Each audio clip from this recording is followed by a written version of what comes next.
Okay. My name is Julie Gann, and I am one of the leaders in the Sidekick ministry. Being a sidekick, we help our individuals with special needs and support them to be able to be inclusive within the classroom. I really love working with the Sidekick ministry. I like being able to be that support for them when they need it within the classroom, being able to interact with their everyday peers. Heroes are what we call the ones with the special needs that we work with. I started with Jace when I first started. He was my sidekick, and then I was able to go and roam to different ones. But now I'm back with Jace, and so being able to see that progress of where he was versus where he is now, that's pretty awesome. Knowing who Jace is as a person, and knowing, oh, this is what I need to do to help Jace be able to succeed within the church classroom as well. I think that that's cool, seeing how those kids can help him.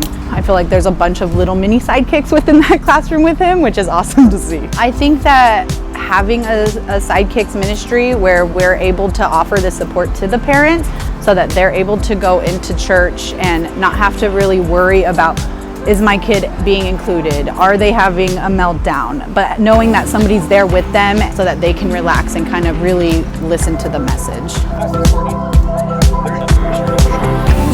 My name is Jeremy Rourke.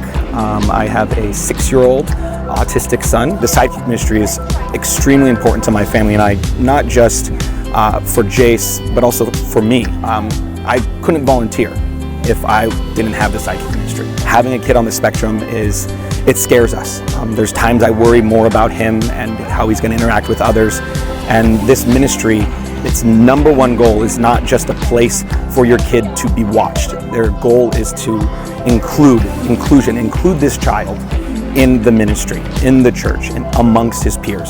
So now I have someone who can be his sidekick, who will allow him to attend class, allow him to interact with his friends, but also be the extra set of eyes that he may need, because there's only so many teachers that we have.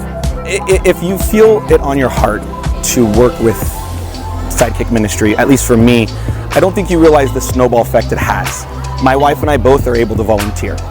And because we're volunteering, maybe we have an impact, maybe we pull in other people. And so you think, oh, well, I'm working with one kid. But that one kid allows parents, allows other families.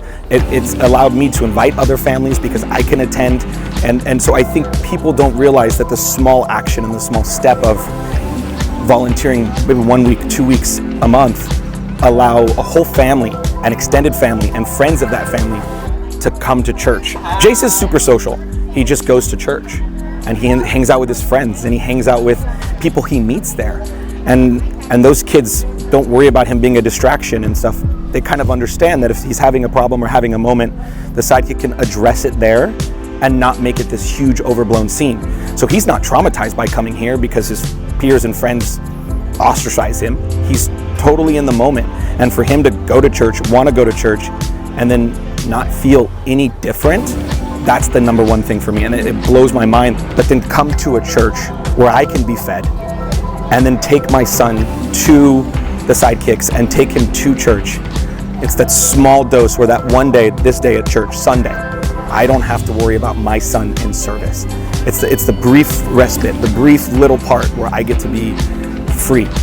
And that's huge. And I think if you have a heart for working with special needs people and special needs kids, you can make an impact exponentially on this family. You can give them that little bit that makes them go, I can keep going. And so I would hope that if this is something you think is on your heart, just do it.